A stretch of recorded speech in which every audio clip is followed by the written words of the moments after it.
I grew up looking at Molly's room through the peephole.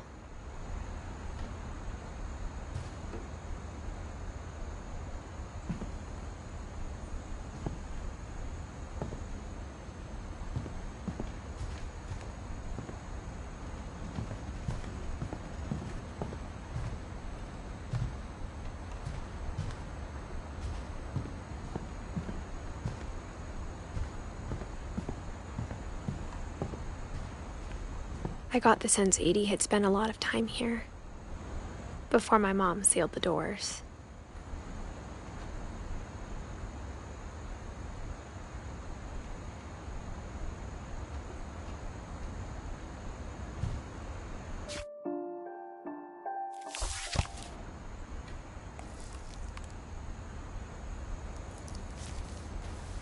December 13th, 1947. Dear Diary, I'll be gone soon, but I wanted to tell somebody about what's gonna happen. It started when Mom sent me to bed without dinner. I woke up and I was starving, so I looked around for something to eat. The gerbil food was dry, but I didn't mind it.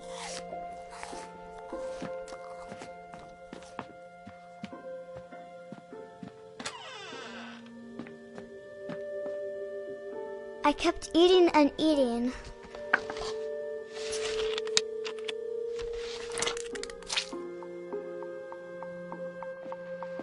I ate a lot of things that night.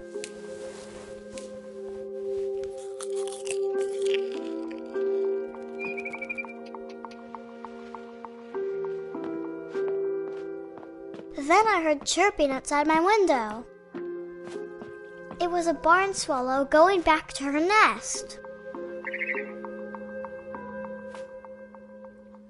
I reached out for her.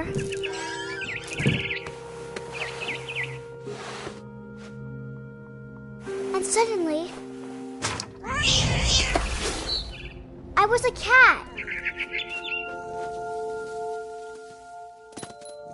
I tried to be quiet, but the bird was really scared.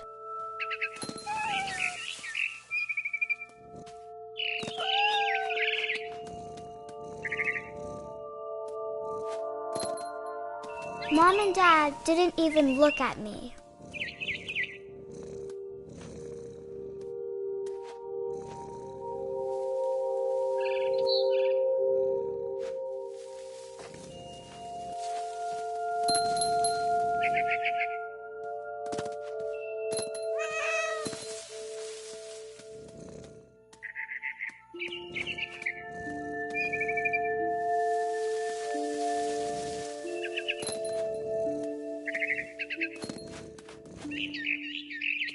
I jumped and I almost got her.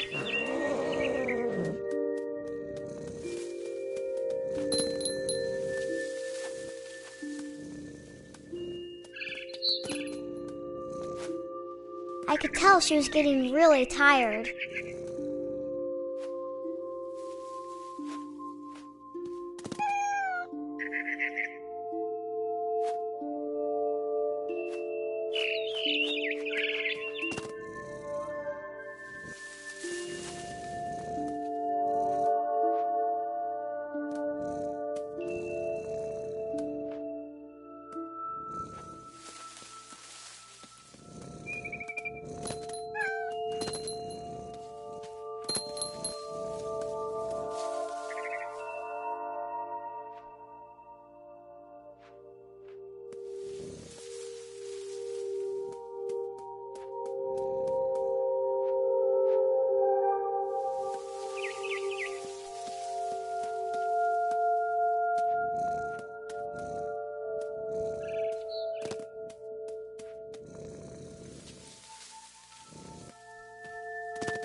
Now I was up in the big tree. I promised Dad I wouldn't climb it anymore. All I cared about was eating that mama bird.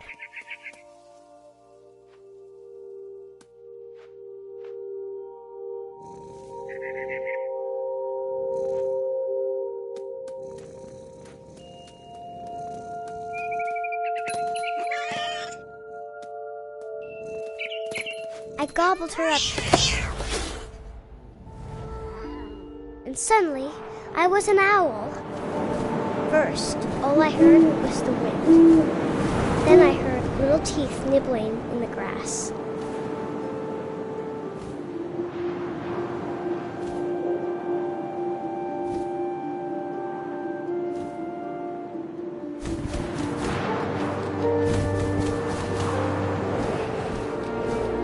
Rabbits.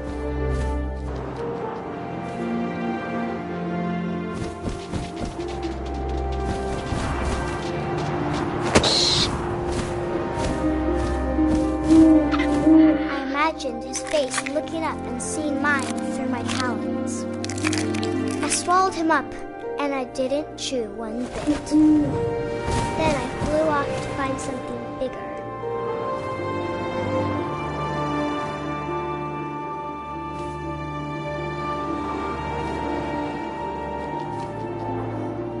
A mama rabbit.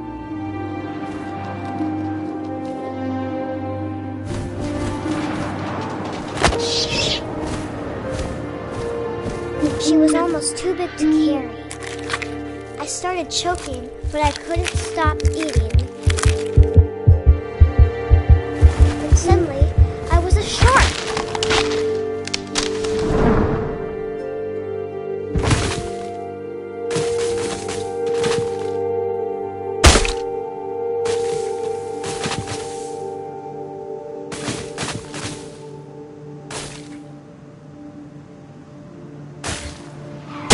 I rolled off a cliff and into the ocean. Now, I was hungrier than ever.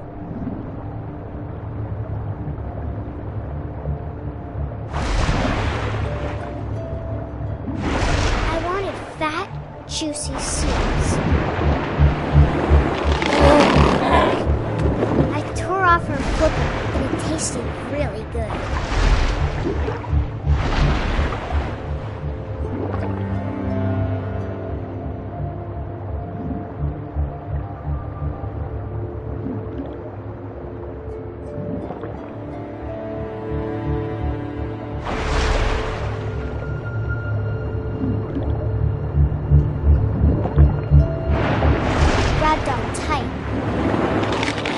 So hungry, I jumped out of the water.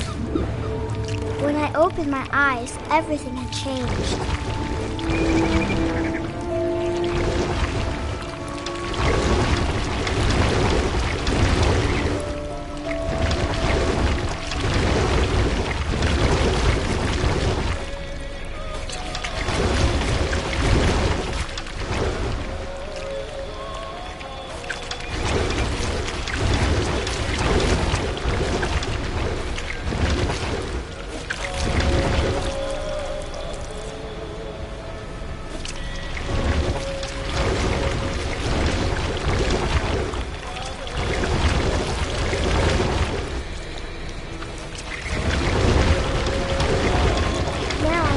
And I smelled people everywhere.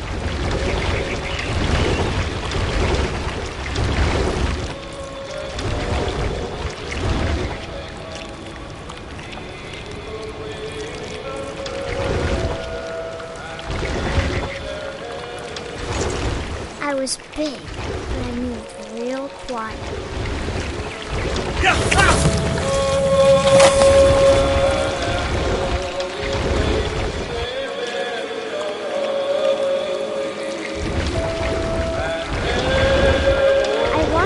But also, I didn't.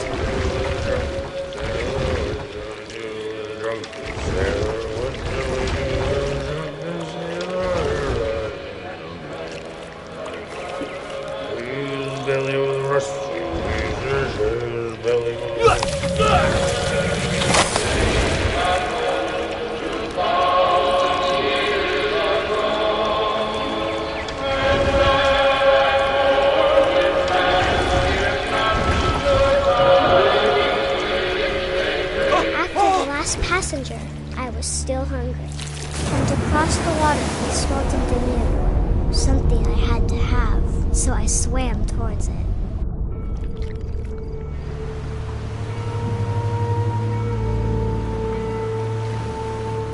I slithered onto the sand, and the good smell went into an old pipe.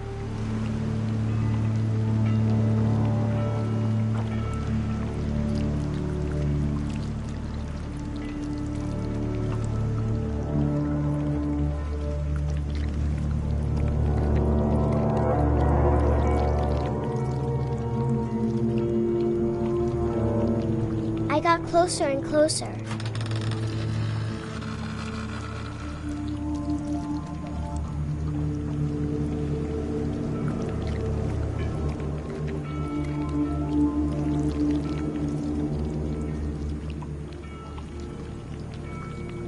All of my stomach started growling.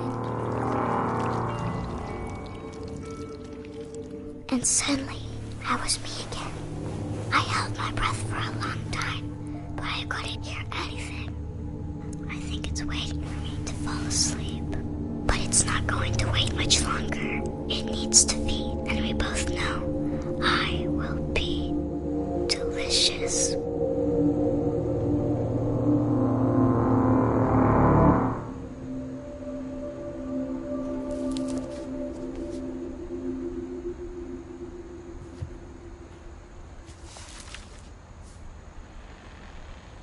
I'm not sure if I believed all of that, but I'm sure Edie would have.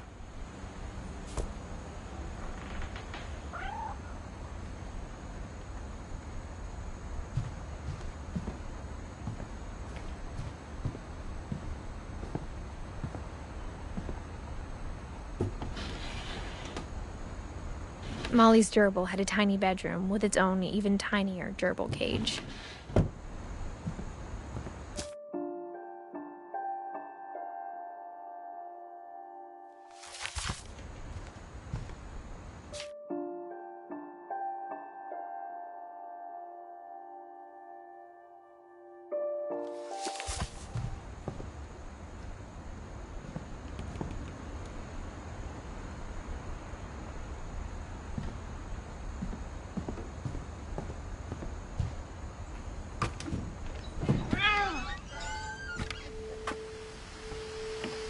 This will be obvious later, but my mom never told me any of these stories. Edie would have, but Mom didn't like bringing up the past. Though, when we adopted a stray kitten, she was the one who named it Molly. I spent a lot of time in Great-Grandma Edie's room. We got along, and it was a good place to hide from my mom.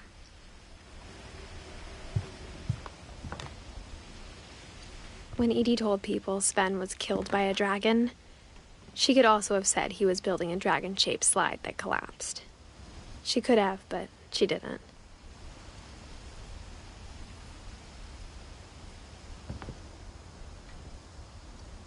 Even in her 90s, sometimes Edie seemed a lot younger than my mother.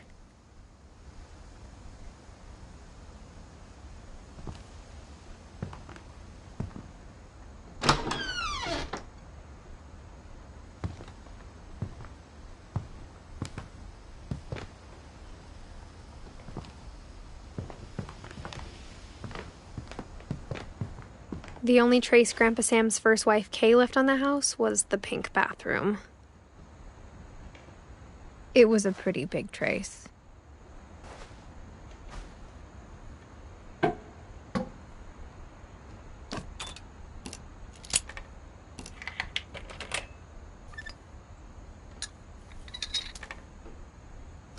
There's a secret in this bathroom. It's in the last place you would look. It isn't in the cupboard. It's hidden in this book.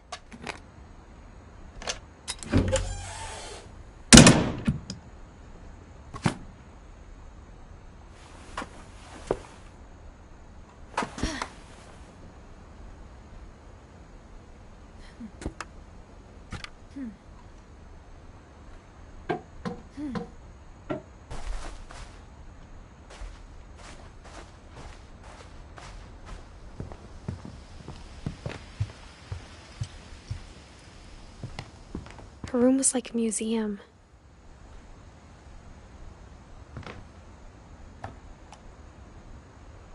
For 500 years, the Finches have been famous throughout Norway for their fortune and misfortune.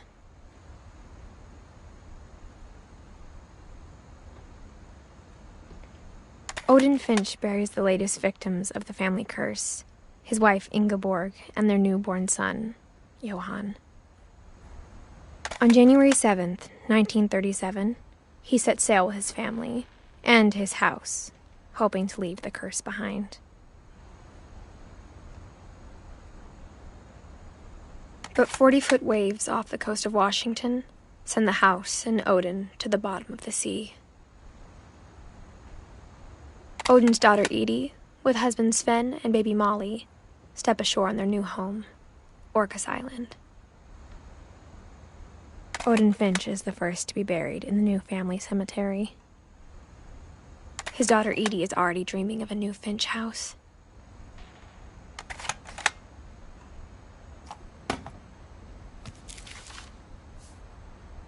Whatever's wrong with this family, it goes back a long ways.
I knew Grandpa Sam had a twin,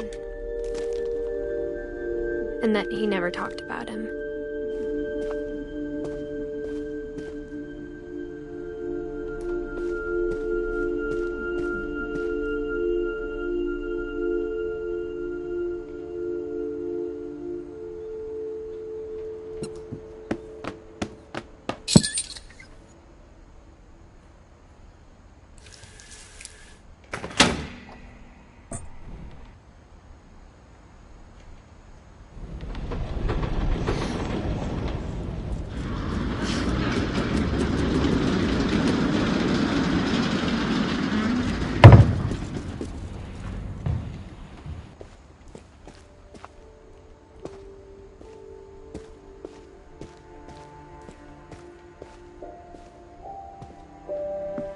I guess my grandpa didn't like history any more than my mom did.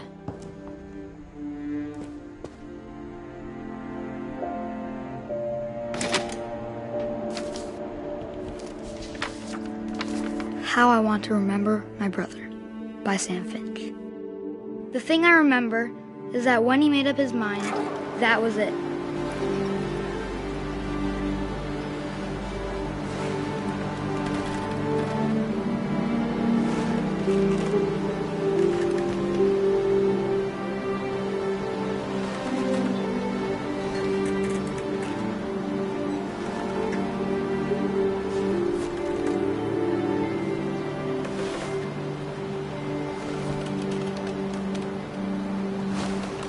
My brother said he'd die before he ate another mushroom. And he did. At Barbara's funeral, we swore we'd never be afraid again. And he wasn't. I think Calvin always wanted to fly.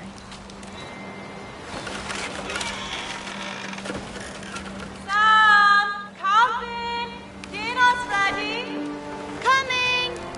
But that day, he finally made up his mind to do it. I told him going around was impossible. Maybe if I hadn't said that,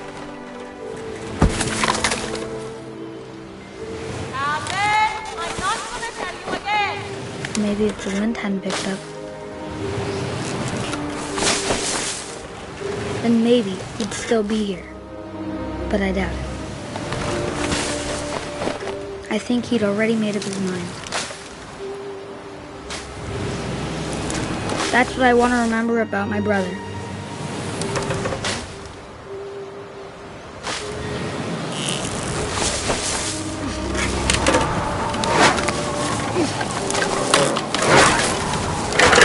The day he made up his mind to fly. And he did.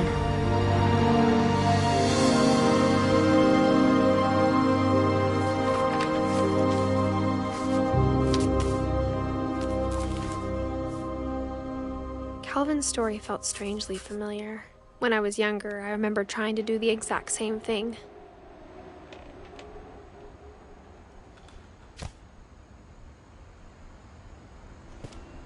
After the funeral, Edie roped off Calvin's half of the room.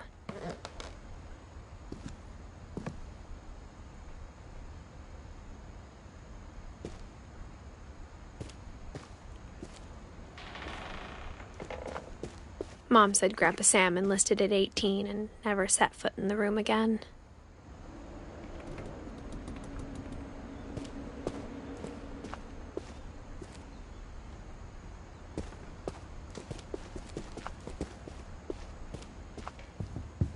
The passages were a pretty tight fit. They'd obviously been built for smaller hands and bellies.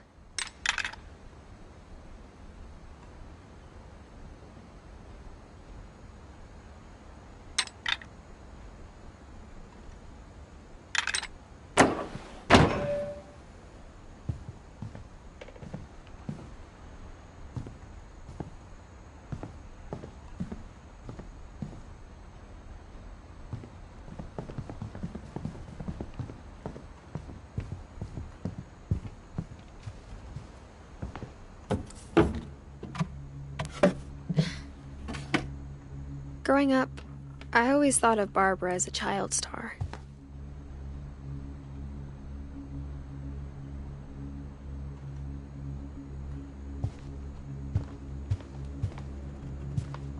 I never thought about how hard it must have been for her afterwards.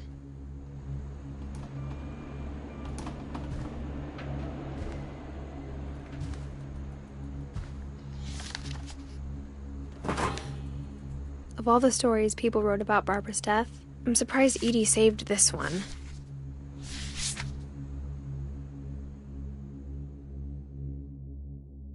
Old Jack here with another ghastly tale inspired by America's most unfortunate family. I'm calling it The Surprise Ending of Barbara Finch. As a child star, Barbara was famous for her scream. Now at 16, she was all washed up. A has-been. But in a lucky break, she'd been asked to perform her signature scream at a local convention for monster movie fans. It was just the boost her career needed. Unfortunately, her scream hadn't aged well. Getting better. I think you just need the right motivation. Her biggest fan and current boyfriend, Rick, was about to demonstrate when... Now that was a great scream. It was Barbara's father, Sven. He'd slipped into a table saw and had to be rushed to the emergency room. So Barbara got stuck babysitting her youngest brother, Walter. Her convention comeback was cancelled. Okay, I'm hearing frustration, but I'm not hearing terror. What if I tried... A gang of hoodlums in Halloween masks have been terrorizing Orcas Island tonight. Police are urging residents to... That came from the basement. You're right! Also, I loved your delivery on that. Why is your basement door locked? Because my dad likes making puzzles and secret passages. There's a key hidden in the music box. The secret is to keep winding and winding until finally the key pops out. Thanks, babe. I'll be back in a sec. 20 minutes later, Rick hadn't returned. So Barbara went to look for him, right on cue. She reached for the music box.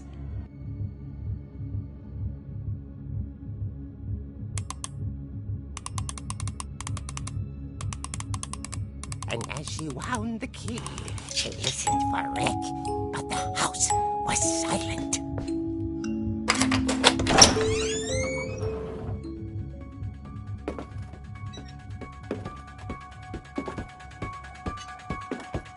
She found Rick's crutch and imagined the worst.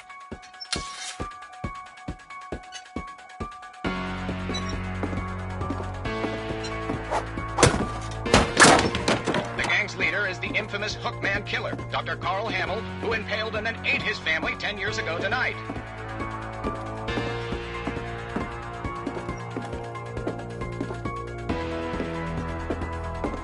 The old fridge rattled and grew stale. Oh dear!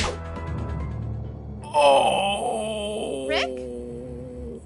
Barb, relax. I was just trying to scare you to help you find your scream. Well, I'm not scared, Rick.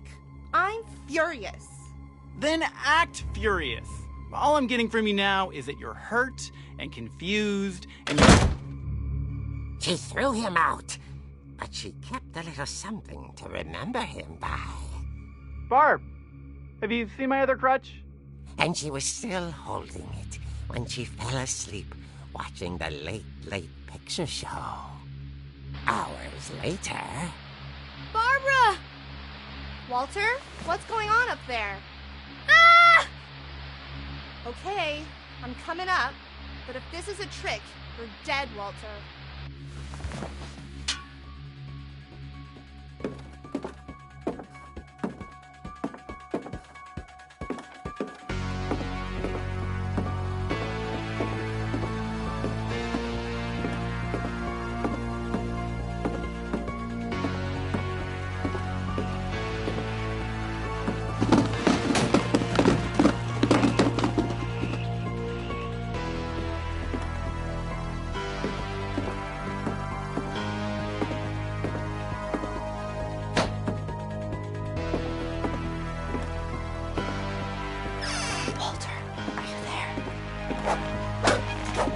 Walter had vanished, but his bedside radio was still on. Orcas Island police describe the man as 6 feet tall, with a steel hook for a hand.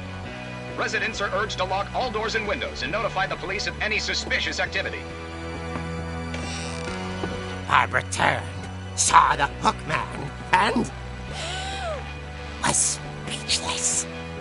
He was quite smashing. When tired he was, he couldn't get enough that night. She played her part beautifully.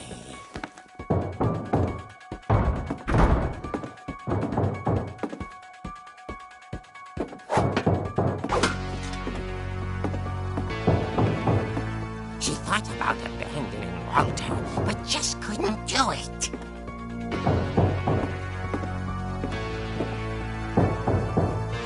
Molly's door hadn't been opened in years. The hinges grow.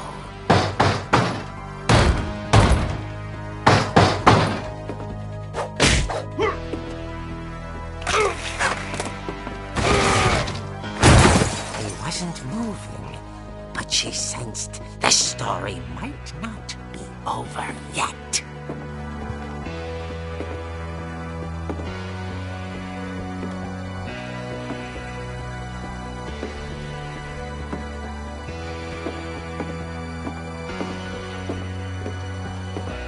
The hookman had vanished. She listened for his breathing, but all she heard was...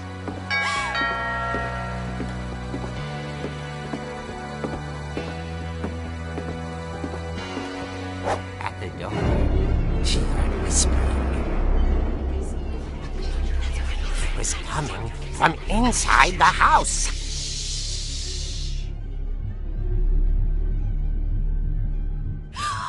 Oh dear. The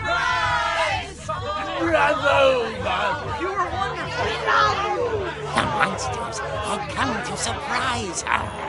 For Barbara, it was a dream come true. Then she saw what kind of monsters they were, and she realized what was about to happen. She was going to be famous. And with her final breath, Barbara Flinch gave the performance of her life.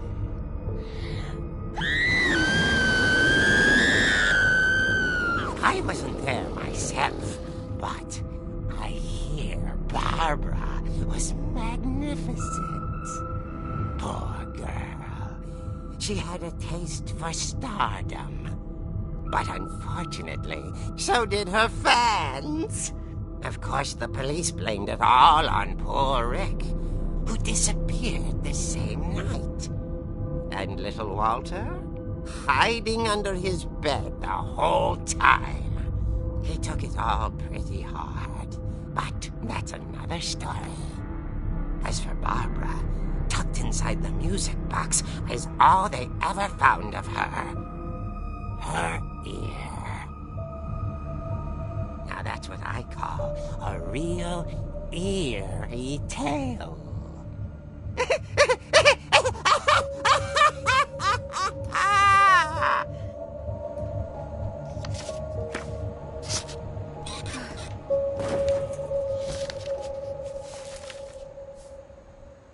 Edie told me all Barbara wanted was to be remembered, as absurd as that comic was. Maybe what Edie saw was a happy ending.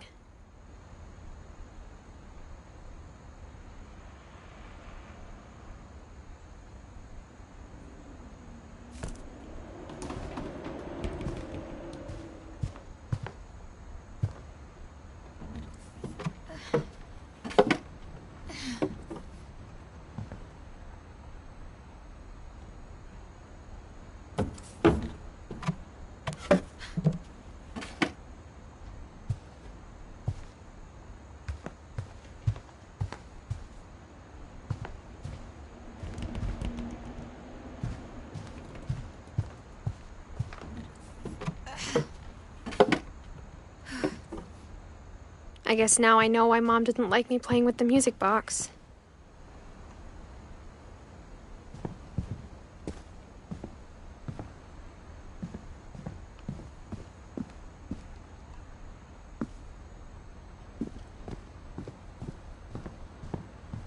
It's funny. All those times I played with the music box and never found the basement key.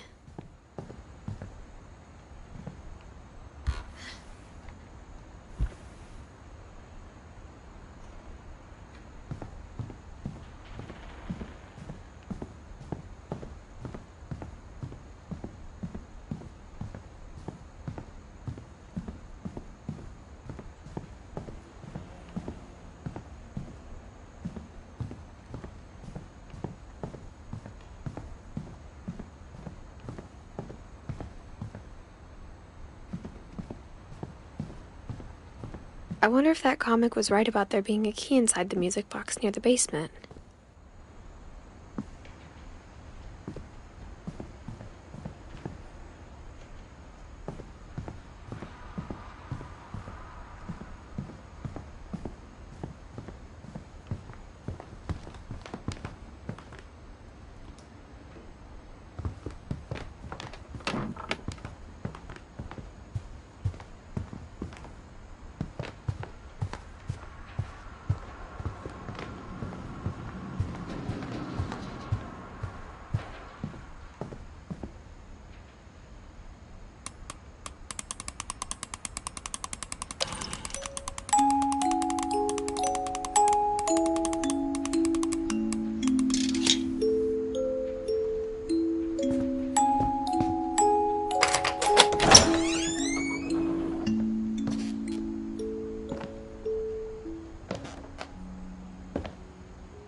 Mom said the basement was off limits, unless I wanted another tetanus shot.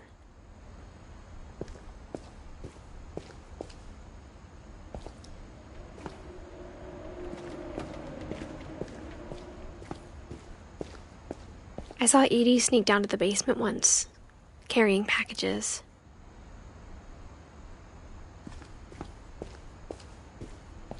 I thought maybe she was hiding presents.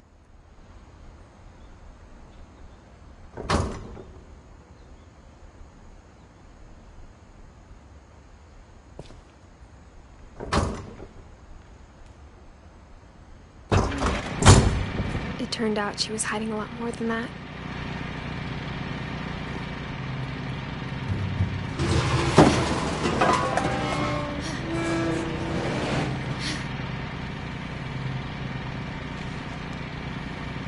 I remember asking Mom once about where Walter had gone.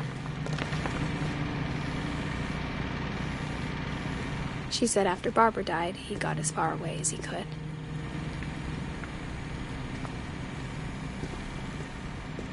If there's a pattern in all these stories,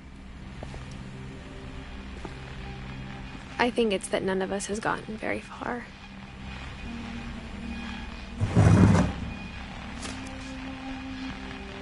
Goodbye, everyone. I can't believe I've been down here for 30 years. On that first day, after the shaking started, I didn't think I'd survive a week.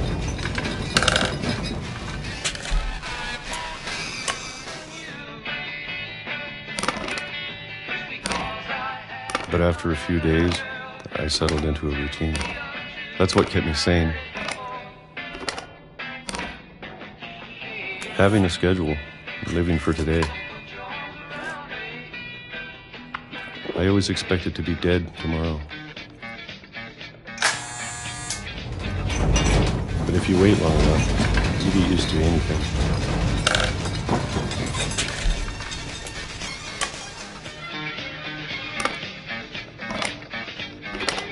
Even a monster on the other side of the door starts to feel normal.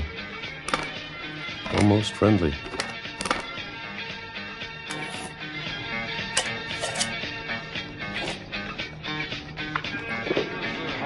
And then one day, everything just stopped. Whatever that thing was, it was gone. Maybe it got tired of waiting. Or maybe I just got tired of being afraid.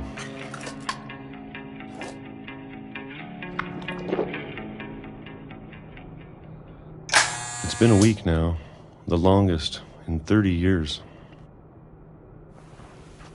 I'm done waiting.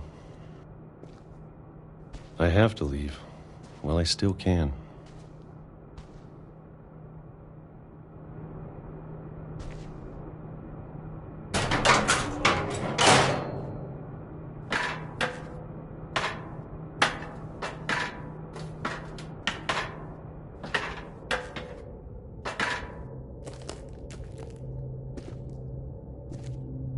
I know it's out there, somewhere.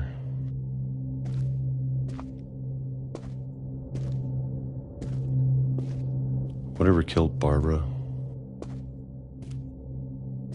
and Molly and Calvin. Maybe this is all a mistake. But I need to stop living the same day. Even if it kills me.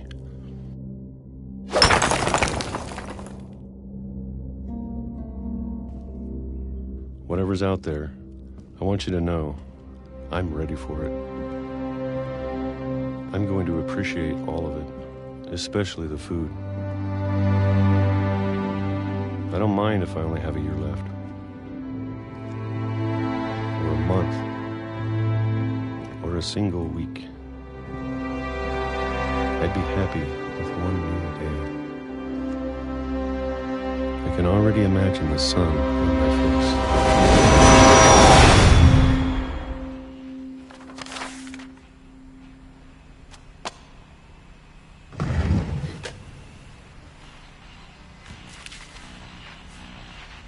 Walter died when I was 6. I can't believe my mom never told me he was down here.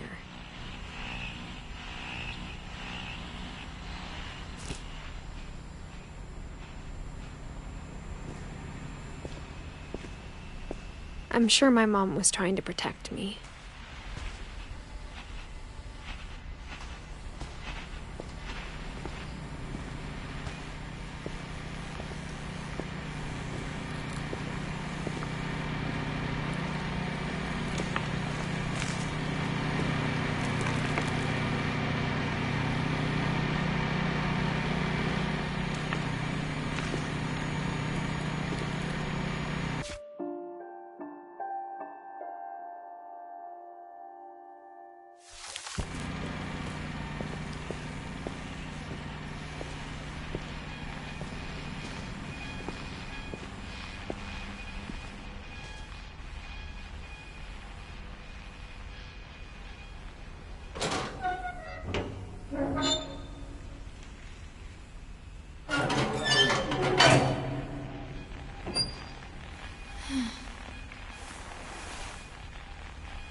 Maybe she was afraid I'd end up like Walter.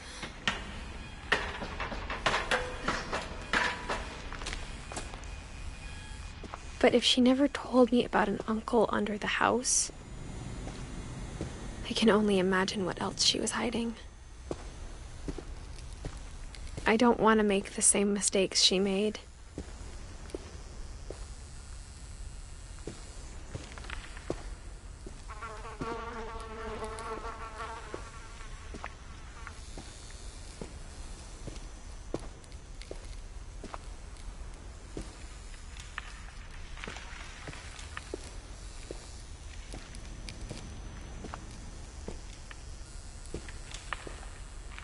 Trying to bury something that's still alive. Now that there's only one of us left, or maybe 2, I thought it was time I heard the stories for myself and found out what happened to everyone else. But now I'm worried the stories themselves might be the problem. Maybe we believed so much in a family curse, we made it real.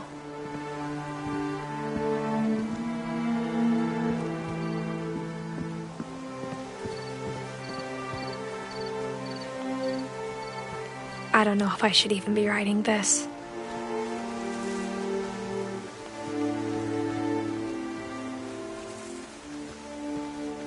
Maybe it'd be better if all this just died with me.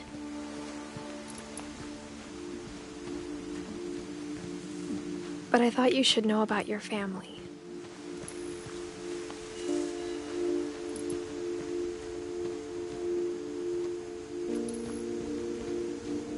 And the history you're a part of.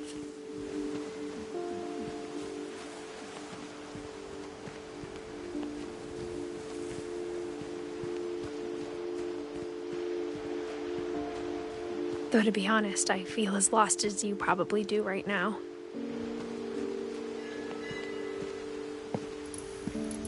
I think the people in these stories believed them, for what that's worth.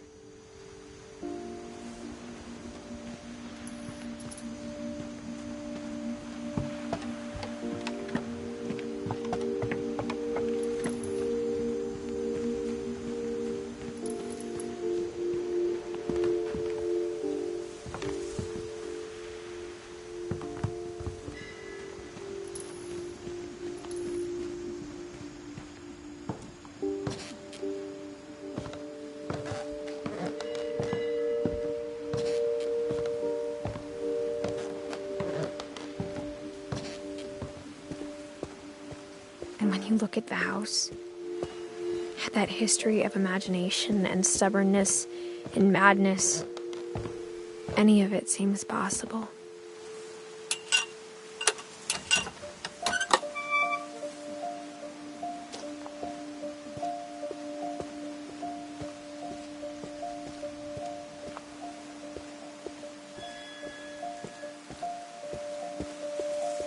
I think we've been surrounded by death for so long, we've just gotten used to it.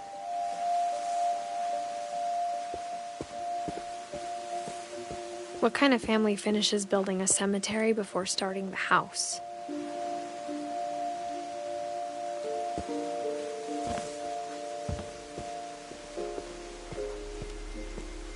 It's embarrassing for me to admit this, but the pet cemetery made me more uncomfortable than the human one. 3 of the gerbils were mine, and 2 had been my fault. Sven built the house, but it was Edie who designed the cemetery.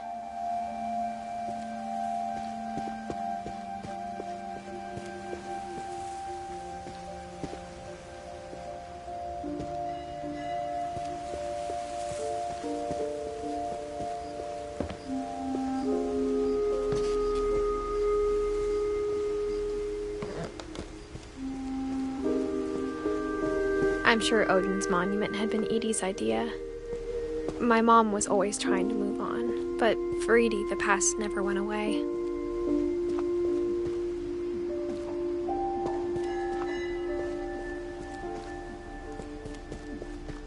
She could see it poking out of the water at low tide.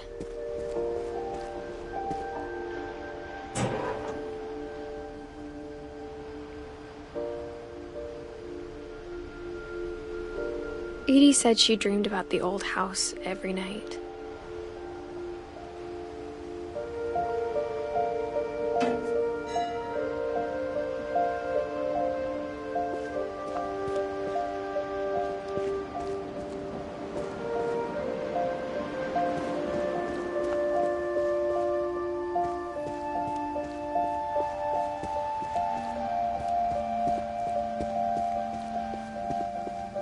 Edie's side was always easier for me to understand. But the older I get, the more I can see where my mom was coming from. Her dad had been pretty strict, but it wasn't enough to save her brothers. She was just trying to do better.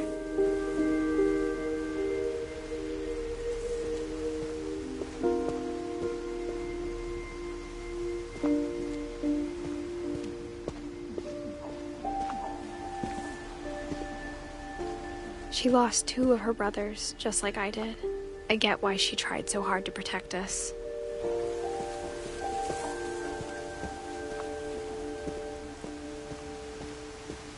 There's so many things I wish I could ask my mom now. Part of me thinks this is what she wanted all along. For me to come back someday and find everything out for myself.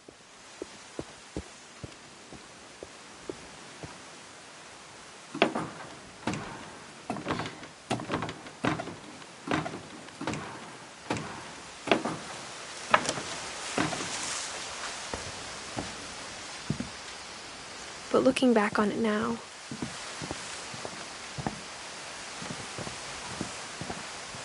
if she told me there was going to be so much climbing,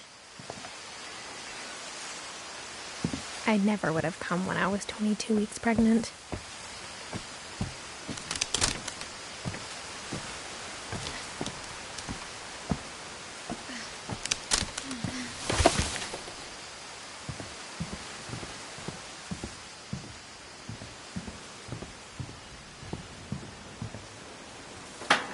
I never met Grandpa Sam, but I think he and my mom had a lot in common.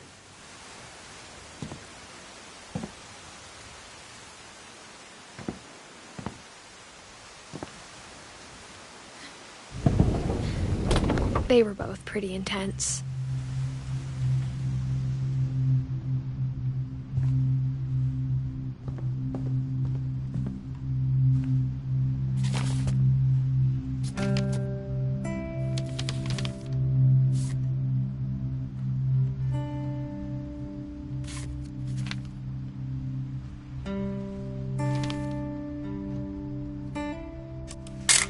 Dawn, I promise, you'll never forget this weekend. Yes, sir. These memories are gonna last a lifetime. Mm-hmm. Am I gonna have to shoot anything? It's a hunting trip, Dawn. Shooting is strongly encouraged. Not quite.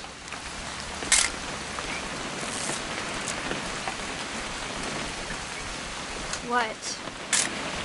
Perfect. It's gonna rain the whole weekend, isn't it? I will never forget this weekend, Dad. That's the spirit.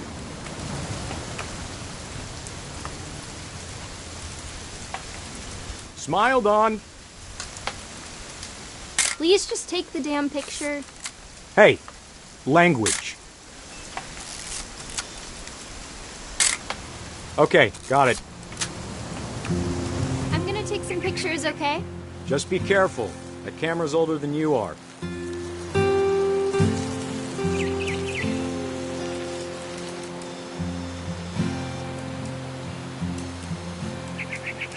You're right, Dad. It's starting to clear up.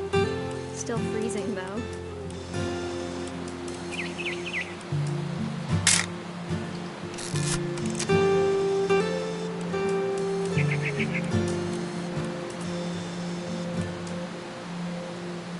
Definitely should not have drunk all that coffee.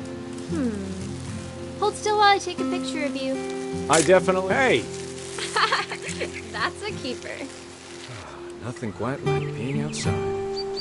I'm just saying, I'm not always gonna be here, Dawn. You'll need to remember this stuff, if you want to survive. I'll be fine, Dad. You know who else thought he was gonna be fine? Some guy who died. Dawn, I'm being serious. I know, Dad. You're always serious. Doesn't being out here make you want to chill out? Well, to tell you the truth, I haven't been out here in 20 years.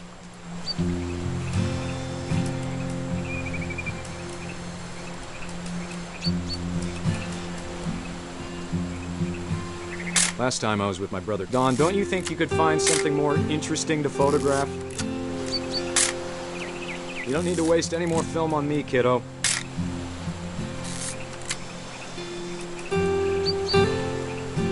Your grandpa Sven taught us how to fish, how to build a fire.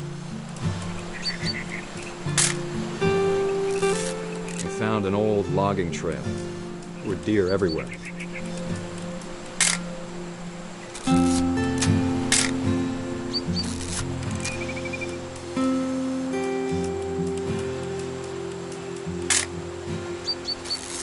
I bet if I could remember where that trail was, we'd spot a buck for you in no time. Give me a minute to check the map.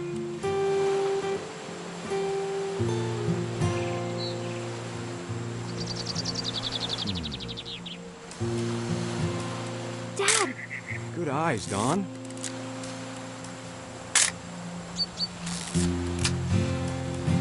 Before you take the shot, let me get a picture of you.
Dad,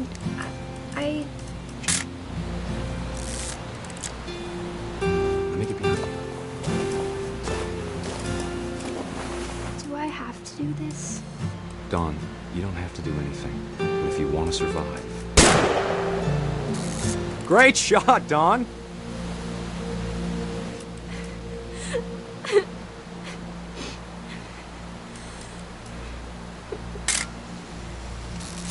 I'm proud of you, Dawn. Always remember that, okay?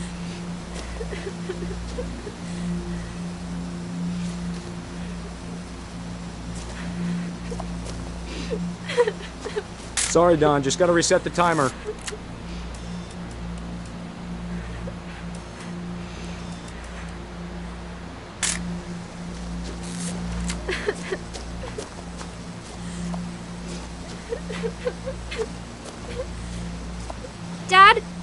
It's twitching. I think That's it's totally normal, Don. Just focus on the camera. Try not to think about... Dad!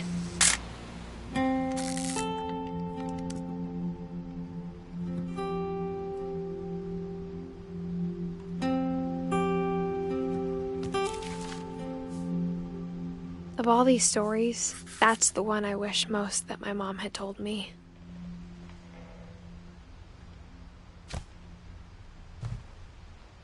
Sam spent his life shooting photos, but Mom said he got nervous being in front of the camera. I guess we're all afraid of something.